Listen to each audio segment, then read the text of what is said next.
నమస్తే, welcome to Andhraprabha. నేను మనస్విని. పశ్చిమ గోదావరి జిల్లా రాజకీయాలకు వ్యూహాత్మక కేంద్రంగా, ఆర్థికంగా ఎంతో ప్రతిష్టాత్మకమైనదిగా పేరొందిన ఉండి అసెంబ్లీ నియోజకవర్గ ప్రత్యేక కథనానికి స్వాగతం.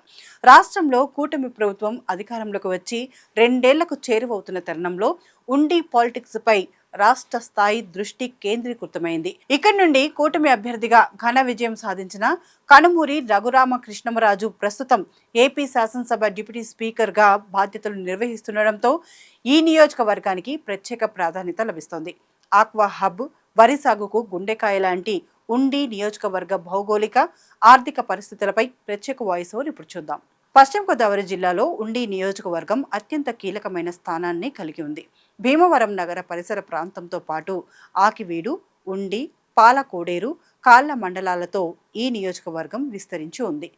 ఈ ప్రాంతం ఆక్వా హబ్గా, అంటే రొయ్యలు, చేపల చెరువులతో పాటు వరి సాగుకు ఎంతో ప్రసిద్ధి చెందింది. ఇక్కడి మెజారిటీ ప్రజల జీవనాధారం వ్యవసాయం, ఆక్వా కల్చరే. నియోజకవర్గాలలో డ్రైనేజీ వ్యవస్థ ఆధునీకరణ, తాగునీటి సరఫరా మెరుగుదల, ఆక్వా రంగానికి మౌలిక వసతుల కల్పన వంటివి దశాబ్దాలుగా ప్రధాన డిమాండ్లుగా ఉన్నాయి. ప్రస్తుతం ఎమ్మెల్యే కనుమూరి రఘురామకృష్ణమరాజు ఉండి నియోజకవర్గం అభివృద్ధిలో తనదైన ముద్ర కనపడేలా ప్రత్యేక శ్రద్ధ తీసుకుంటున్నారు. ప్రభుత్వం నుండి వచ్చే నిధులతోనే కాకుండా నియోజకవర్గ అభివృద్ధి పేరుతో ఒక ప్రత్యేక బ్యాంక్ అకౌంట్ ఓపెన్ చేసి స్వచ్ఛందంగా వచ్చిన నిధులతో ఇక్కడి మౌలిక వసతులు, కాలువల ఆధునీకరణ పనులను పరుగులు పెట్టిస్తున్నారు. సాగునీరు, తాగునీటి సమస్యల పరిష్కారానికి గ్రామాల్లో అత్యాధునిక ఫిల్టర్ ప్లాంట్లను ఏర్పాటు చేయిస్తున్నారు.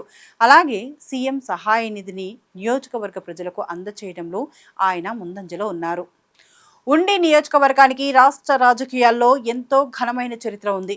ఎందరో ఉద్దండులైన నాయకులు ఇక్కడి నుండి ప్రాతినిధ్యం వహించి రాష్ట్ర స్థాయిలో చక్రం తిప్పారు. ఈ నియోజకవర్గ పొలిటికల్ హిస్టరీతో పాటు చారిత్రక ప్రముఖుల గురించిన పూర్తి వివరాలు ఇప్పుడు చూద్దాం.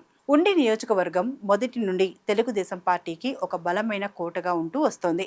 1983లో టీడీపీ స్థాపించిన నాటి నుండి ఇక్కడ జరిగిన మెజారిటీ ఎన్నికల్లో ఆ పార్టీనే విజయం సాధించింది. ఇక్కడి రాజకీయాల్లో కలిదిండి రామచంద్రరాజు అత్యంత కీలకమైన నేతగా నిలిచారు. టీడీపీ స్థాపించిన కాలం నుండి, అంటే 1983 నుండి 99 మధ్యలో జరిగిన ఎన్నికల్లో వరుసగా 5 సార్లు ఆయన ఉండి శాసనసభ్యుడిగా విజయం సాధించి ఉమ్మడి ఆంధ్రప్రదేశ్లో మంత్రిగా కూడా సేవలందించారు.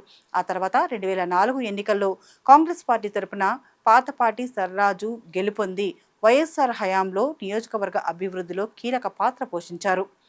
ఆ తర్వాతి కాలంలో వేటుకూరి వెంకట శివరామరాజు 2009, 2014 అసెంబ్లీ ఎన్నికల్లో టీడీపీ తరపున వరుసగా 2 సార్లు ఎమ్మెల్యేగా గెలిచారు. ఇక 2019 ఎన్నికల్లో రాష్ట్ర వ్యాప్తంగా టీడీపీకి ప్రతికూల గాలి వీచినప్పటికీ ఉండిలో మాత్రం మంతిన రామరాజు టీడీపీ తరపున ఘన విజయం సాధించి పార్టీ పట్టును నిలబెట్టారు. నరసాపురం ఎంపీగా పనిచేసిన కనుమూరి బాపిరాజు కూడా ఈ నియోజకవర్గానికి చెందినవారే. ఇక తొలి రోజుల్లో చారిత్రక ప్రముఖులను పరిశీలిస్తే 1952లో ఉండి మొదటి ఎమ్మెల్యేగా ఎన్నికైన దంతులూరి నారాయణరాజు పేరు మీదుగానే భీమవరంలో ప్రసిద్ధ డిఎన్ఆర్ కళాశాల ఏర్పాటైంది. 1962లో కాంగ్రెస్ తరపున గెలిచిన గోకరాజు గంగరాజు గారు ఆనాడు ఈ ప్రాంత విద్య, సామాజిక రంగాల్లో కీలక పాత్ర పోషించారు. రాజకీయాలతో పాటు ఉండి నియోజకవర్గ పరిధిలో సందర్శించడానికి అనేక ప్రసిద్ధ ఆధ్యాత్మిక, చారిత్రక స్థలాలు మరియు విహార క్షేత్రాలు ఉన్నాయి.